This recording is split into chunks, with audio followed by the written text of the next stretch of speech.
मर जाना कबूल है लेकिन बीजेपी में जाना नहीं। ये मैं नहीं कह रहा हूँ, आज से 1 साल पहले बिहार के मुख्यमंत्री नीतीश कुमार ने कहा था। ऐसे में हमारे साथ बातचीत करने के लिए देवेंद्र यादव जी हैं, हम इनसे बातचीत करते हैं इस विषय को लेकर। पर सबसे पहले बहुत बहुत स्वागत है आपका। मैं देवेंद्र यादव ग्राम प्रधान चलाऊँगा। जो वर्तमान समय में बिहार प्रांत में जो घटनाक्रम चल रहा है, माननीय नीतीश जी जो इस्तीफा दिए हैं मुख्यमंत्री पद से, वह इस्तीफा केवल दल बदलने और उनसे आरजेडी से गठबंधन तोड़ करके और सरकार बनाने की बात नहीं है। उनको खौफ सता रहा है जो उन्होंने आज के इस अपने राजनीतिक जीवन में जो उन्होंने धन अर्जित किया है, उसको बचाने के लिए उन्होंने यह निर्णय लिया है बीजेपी के खौफ से। और ईडी है, सीबीआई है, और आज सबसे बेहद दुखद स्थिति ये है कि जहाँ जिस देश में सुप्रीम कोर्ट एक देश और आम जनमानस के सवाल पर एक मंदिर होता है, वहाँ से वो निर्णय होती है आम जनमानस के खुशहाली के लिए। वहाँ जज जो हैं वो लोग आज राज्यसभा सांसद बनने के लिए वह सरकार के पक्ष में देश को गर्त में लाने तक का निर्णय दे देते हैं और रिटायर होने के बाद वो सांसद बन जाते हैं। कहाँ जाएगा देश?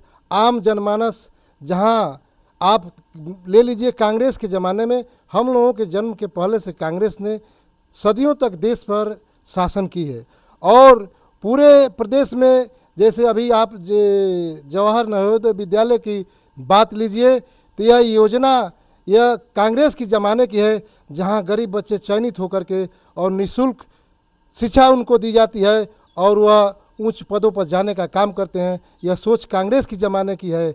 और विद्यालय के सवाल पर, शिक्षा के सवाल पर, अस्पताल के सवाल पर और आम जनमानस किसान के सवाल पर, जो मजदूरों के सवाल पर, ये मनरेगा जो है यह कांग्रेस की सोच है।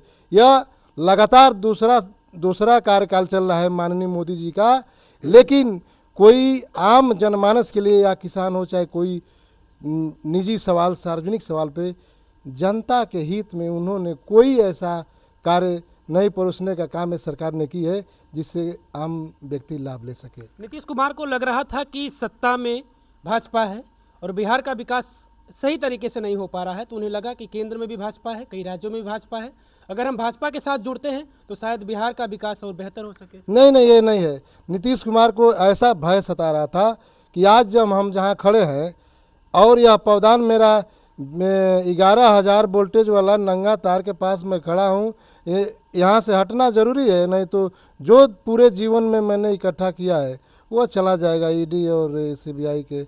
वैसे ऐसा कुछ नहीं है। और वैसे तो मान लीजिए कि उनका जीवन काल रहा है, पलटू राम के नाम से जाने जाते हैं, कब कहाँ चले जाएंगे। अब चूँकि पिछड़े जमात में थोड़ा सा उन्होंने अपने को जमा लिए हैं वहाँ, और पिछड़े समाज के वोट के अगुआ होने के नाते केवल बिहार प्रांत में जहाँ जिस पार्टी से गठबंधन करते हैं अपने को सेट होकर के मुख्यमंत्री बन जाते हैं। कोई आम जनमानस के लिए सोच कभी नहीं रहा है उनका। अभी उप मुख्यमंत्री तेजस्वी जी रहे हैं और मंत्रिमंडल में बेहतर काम करके, सुझाव दे करके इस पलटू राम को अभी नौजवानों के लिए बड़ी भर्ती शिक्षा जगत में ला करके उन्होंने जो काम किया है। अभी हम लोग सटे प्रांत से, बिहार से जुड़े हुए उत्तर प्रदेश के लोग, एक एक घर के 2-2 बच्चे, कोई ऐसा गांव नहीं है जहां दर्जनों बच्चे वहां जाके नौकरी का लाभ न लें, रोजी रोटी से जुड़ गए। आज खुशहाली में वह परिवार झूम रहा है और हम लोग आप अपने प्रांत में केवल मंदिर, मस्जिद, छोटा बड़ा आना जाना, दंगा फसाद में हम लोग जमे हुए हैं। हर दिन बीजेपी मजबूत होती जा रही है, अन्य तमाम पार्टियों के जो नेता हैं वो धीरे धीरे बीजेपी की तरफ ही जा रहे हैं। क्या वजह आपको लग रही है? वही डर जो आपने नीतीश के ऊपर लागू किया कि ईडी सीबीआई का डर है? मैं बिल्कुल कह रहा हूँ, विपक्ष के सभी नेताओं को एकजुट होकर के, अभी वकील साहब जो हैं विद्वान अभियंता ने जो आवाज़ उठाया है इस पे, चाहे ईवीएम पे, वो एक दिन बोल लेना अलग की बात है। ये लोग किसी सवाल पे आंदोलन करते, आंदोलन में इतनी ताकत है। अभी जैसे ईवीएम को ही बड़ा मुद्दा बना करके संपूर्ण विपक्ष लग जाए तो बैलेट पेपर से मतदान होगा, दूध का दूध पानी का पानी हो जाएगा।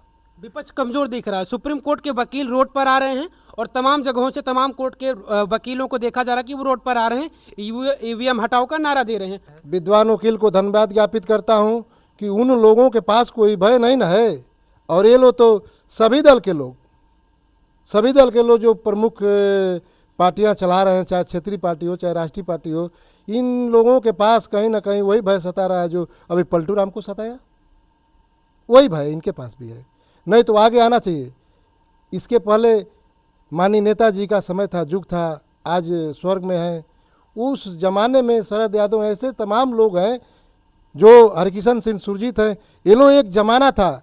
चंद्रशेखर जी हैं, ये लोग आंदोलन करते थे सरकार को बदलने को, सरकार को दिशा और देश की दिशा को सुधारने के लिए, सरकार को सुधारने की ताकत ये लोग रखते थे। सदन में आवाज़ उठाते थे, रोड पर आवाज़ उठाते थे। ये लोग सत्ता भोगी लोग हैं। ये लोग अपने कमाए हुए गलत तरीके के धन को बचाने के लिए ये लोग कुछ नहीं बोलेंगे। मैं पुनः वकील साहबानों को मैं धन्यवाद ज्ञापित करता हूं कि वो लोग आम जनमानस के लिए मुख्य मुद्दा पे उन्होंने रोड पर आने का काम किए हैं। निश्चित रूप से उनकी लड़ाई आगे जाएगी और आम लोग उनके साथ खड़ा होकर लड़ने का के लिए उनके साथ समर्थन देने का काम करेंगे। बिहार का एक चर्चित चेहरा है मनीष कश्यप, जानते होंगे आप भी शायद। नहीं, जानते हैं। जेल जाने से पहले उन्होंने कहा था कि मैं जेल से जिस दिन निकलूंगा बिहार की सरकार को 180 दिन के अंदर बिहार की सरकार को गिरा दूंगा। क्या उसका कुछ असर है इस पर? नहीं, वो उनका कोई असर नहीं है। जो असर है मैं बता दिया कि वो ईडी वाला है। वो तो ठीक है, उन्होंने भी, मैं उनको भी धन्यवाद ज्ञापित करता हूं कि एक बहुत ही समाज का सजग प्रहरी है। पत्रकार बंधु पे कभी कोई टिप्पणी मैं अपने जीवन काल में नहीं किया। वो जैसे तैसे कुछ वो लोग लिखते हैं तो ये सब डरते हैं। आपका चैनल चलता है तो हमारे जैसे एक गांव में साधारण व्यक्ति की बात आपके माध्यम से समाज में जाएगी तो आप लोगों को इसलिए धन्यवाद पहले किसी मंच से मैं देने का काम करता हूं कि आप लोग कम से कम नीचे की बात को ऊपर तक पहुंचाने की ताकत आप लोग रखते हैं। आप भी एक समाज के बहुत बड़े हिस्से हैं जो आम जीवन के लिए, आम जनमानस के लिए आप लोग काम करते हैं। अब जो है ना, उनके जीवन के राजनीति के जीवन के जो पद हैं, हमको लगता है कि यह आखिरी होगा। इसके बाद से वो जीतन राम मांझी के तरह वो बिहार के निचले कतार के सम्मानित व्यक्ति कहे जाएंगे। चलिए, मौसम का पारा ठंड में तब्दील है, लेकिन बिहार का जो सियासत है वो वहाँ पर गर्मियाँ देखने को मिल रही हैं। आप भी देख रहे होंगे कि किस तरीके से नीतीश कुमार ने पद से अपने इस्तीफा दिया। नीतीश कुमार के बारे में चाचा जी आप जानते ही होंगे कि उन्होंने महागठबंधन का साथ छोड़ दिया और पद से इस्तीफा दे दिया। 9वां बेर 10वां बेर जबेर भी बने हैं, लेकिन बैकवर्ड के साथ बहुत गलत कर रहे हैं, बहुत गलत। इससे अधिक कोई गलत होगा ही नहीं। उनको क्या नाम है कि गठबंधन में रहना चाहिए। सत्ता के साथ रहेंगे, अगर बीजेपी सत्ता में, सत्ता के साथ रहेंगे तो बिहार का विकास और बेहतर होगा। सत्ता भोगी हैं इसलिए वहाँ पर गए हैं, नहीं तो उनको जाने का कोई वहाँ मैंने अस्तित्व नहीं बन रहा है। कुल मिलाकर उन्हें सत्ता की ही लालच है। सत्ता की लालच है उनको, अपने धन का लालच है कि हम अपना धन बचा लें। बस इसी लालच में वो पार्टी बदल रहे हैं, इधर से उधर जाते हाँ, रहते हैं। समाज को नहीं देख रहे हैं। समाज के लिए थोड़े वो सीएम बन रहे हैं।